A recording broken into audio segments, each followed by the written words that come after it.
Social contract theory is obsessed with origins, with the beginnings of political regimes, the conditions that encourage them, and the pressures that create them. Hobbes and Locke are so preoccupied with the state of nature because they are driven to understand how order emerges from disorder. But any obsession with the foundation of a political regime is also, necessarily, about the dissolution of a political regime. Whether we are considering the emergence of the primal state out of nature's chaos, or the historical succession of regimes that regularly replaced their rivals, new states are always founded on the ruins of a prior state. Locke, far more so than Hobbes, pursued the implications of this fact, which explains the chapters that close his second treatise that outline the people's right to revolution. To be sure, since Locke was a supporter of the revolution against the House of Stuart, he had good reason to make room for a theory that justified the occasional violent renovation of the state. But these chapters also answer a real need in social contract theory. Indeed, the preoccupation with the first step out of nature and into the rule of the state tends to discount the fact that most changes in government involve a change from one dynasty or regime or monarch to another. We should pause to dwell on the paradox that marks every revolutionary change of government, because this paradox is a question of burning importance in eras like those of Locke, Paine, and Jefferson, not to mention our own. A new political regime, to establish its authority and its legitimacy, must compel popular obedience to its laws. But this new regime, by defeating and replacing its predecessor, is a product of the most comprehensive form of lawbreaking. It only exists because it was strong enough to defy the laws of the old regime and render them null and void. So why should the laws of the new regime command obedience? After all, a strong state hopes to uphold a code of law that is willingly obeyed by the population. But if that same population has just seen one supposedly invincible code of laws destroyed, why should it respect a brand new code that claims the same unquestioning obedience? Locke's solution to this problem is to argue that a legitimate revolution is not about destroying the old law in favor of a new one, but rather about upholding and enforcing the law against a government that spurns it. Hence, both Locke and Jefferson's emphasis on meticulously laying out those actions and omissions that would constitute tyrannical rule and thus make a revolution against it appropriate. This is a concept of revolution implicit in the word revolution itself. We say that the Earth makes a revolution when it completes a full spin on its axis and returns to the point at which it began. The political concept of a revolution comes from the same etymology, and originally referred to the replacement of an illegitimate government with a legitimate one, in which legitimacy is defined as conformity to the law that the old regime violated. This is why all of our authors appeal to divine judgment. As revolutionaries, they are aware that they are lawbreakers who are seeking to become lawmakers. To overcome this paradox, they appeal to moral and ethical standards beyond the human. All social contract theories hold that people form a government by freely entering into a covenant that reorders power in society. Because government, at its birth, is a product of free choice, governments are legitimate so long as they hold the consent of the people. Hobbes argues that this consent is given once and for all at the moment of Leviathan's creation, and this consent cannot be withdrawn. But Locke holds that government must always be able to claim the consent of the governed, and that under some circumstances this consent can be withdrawn. Ideally, a government should obey the verdict of the people and surrender power in order for the people to form a new government. But in practice, virtually no government gives up power without a fight. These governments will, of course, call their enemies rebels and traitors. And in a literal sense, they are.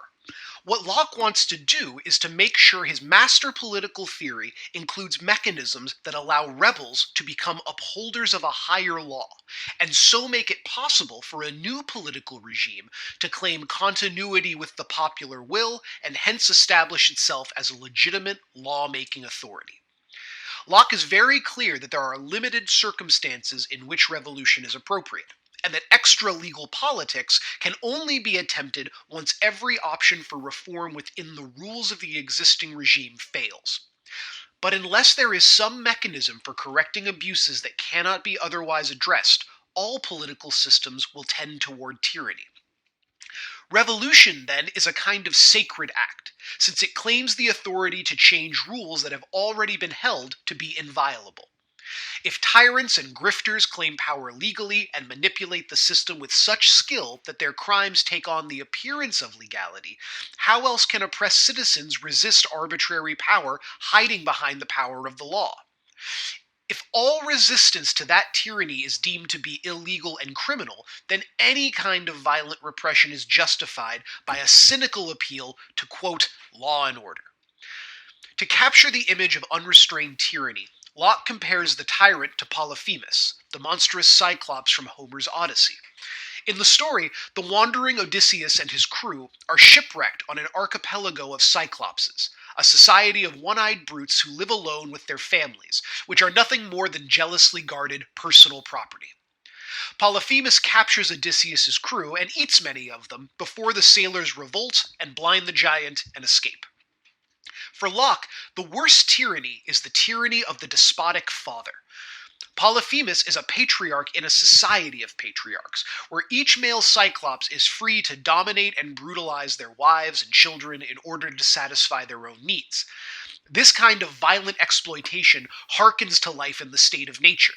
And so, when a lawful ruler perverts justice and begins to act like a brute and a despot, he becomes a kind of parody of a ruler. If this ruler will not submit to the law and be restrained in his rule, he may be deposed by extra-legal means. But first, the tyrant must prove himself to be so by acting in a consistently lawless manner. He must prevent the lawmaking body from meeting, or neglect his duty to enforce the law, or openly break the law, or, most monstrously, arbitrarily seize, transfer, or dissolve the property of others. The point is that the ruler must refuse to be restrained by the law, and so refuse to rule within limits. Crucially, Locke believes that tyranny can display itself through open, flagrant violations of the law, but it can also display itself through a cynical manipulation of the law that allows for criminal actions to be carried out within the bounds of formal legality. So for Locke, tyrants don't just break the law by ignoring it. They can break the law by contorting its procedures and so rendering it meaningless. In a sense, this is the most pernicious form of tyranny, because it blurs the categories of legal and illegal, and so makes it harder for the people to accurately assess what it is that the government does in their names. In any case, a government that behaves in this way has in effect declared war against society, and society has the right to defend itself. Since an illegitimate government has given up the power it was entrusted with, that power reverts to the people, and so they possess the legitimate authority to set up a new government. This is the underlying logic of the Declaration of Independence. Implicit in Jefferson's argument is the accusation that the British rulers of the American colonies had declared war on their subjects well before fighting broke out in 1775 at Lexington and Concord.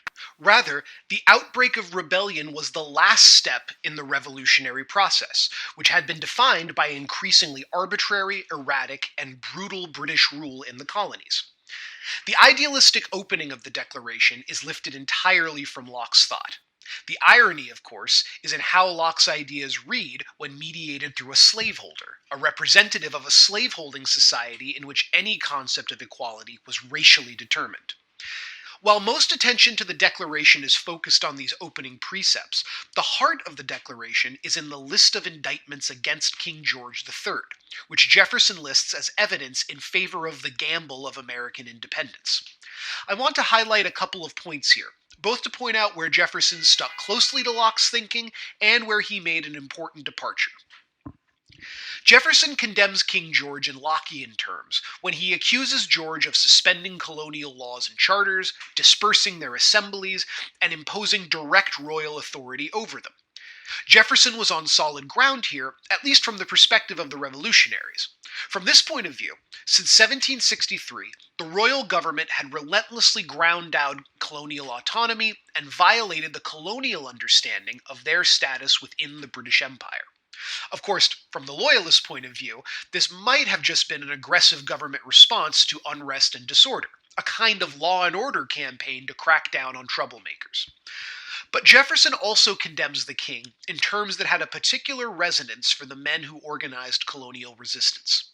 Land-hungry speculators and planters chafed at British restrictions of settlement across the Appalachian Mountains, which was created at the behest of allied native tribes who wished to defend their land from American colonization. For Jefferson and the Continental Congress, this was not just a restriction on the liberties of Americans to settle where they pleased, but a sign that the king had sided with native tribes who were locked in perpetual warfare with colonials. This is the motive behind Jefferson's claims that King George encouraged Indian attacks on frontier settlements, as well as the belief that George was willing to encourage a slave insurrection. Jefferson and his Virginian peers lived in fear of a slave revolt, a fear that was heightened by the chaos of the Revolution. Hence, independence was necessary to protect the property of frontier farmer and slaveholding planter alike. The accusations that make up the bulk of the Declaration are a kind of legal argument, a marshalling of evidence meant to demonstrate that King George had forfeited his right to rule the colonies, which by rights should rule themselves. Locke serves Jefferson's purpose by offering a way for the revolutionaries to present themselves as the true upholders of the law. Thus, a legal fiction is created for the benefit of successful rebels.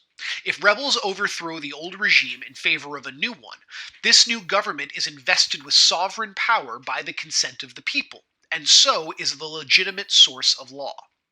The continuity of law has never technically been broken, except by the lawless rulers whose excesses provoked revolution in the first place. Locke recognizes the ambiguity here. For one thing, plenty of rebels fail, even if their cause is just. Revolutionaries whose cause is fully justified in Lockean terms may be defeated and destroyed by tyrants, who continue to rule arbitrarily and violently. In the end, there is no cosmic insistence that right ultimately prevail.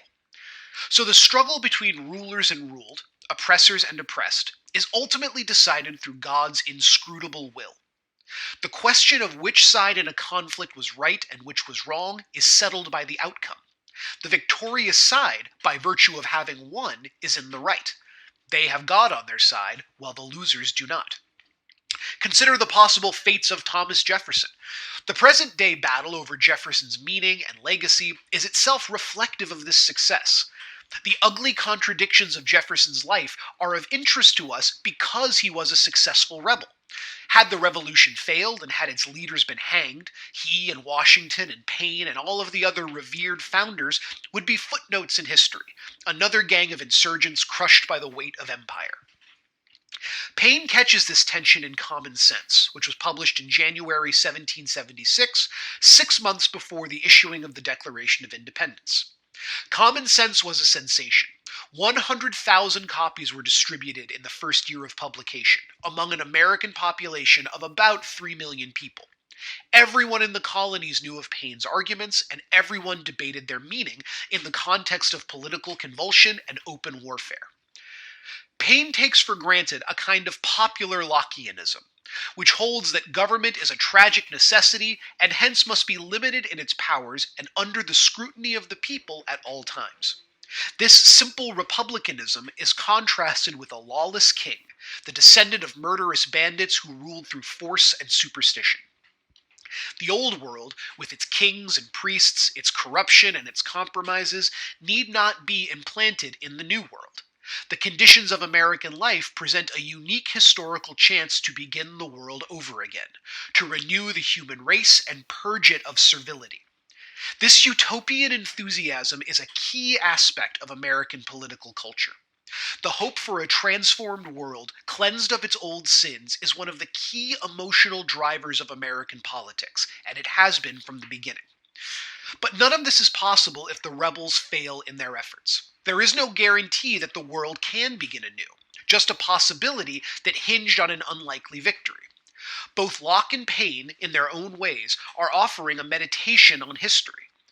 Good is not fated to triumph, evil is not fated to defeat. Indeed, the very designations of good and evil depend upon who wins and who loses the struggle for the highest stakes imaginable.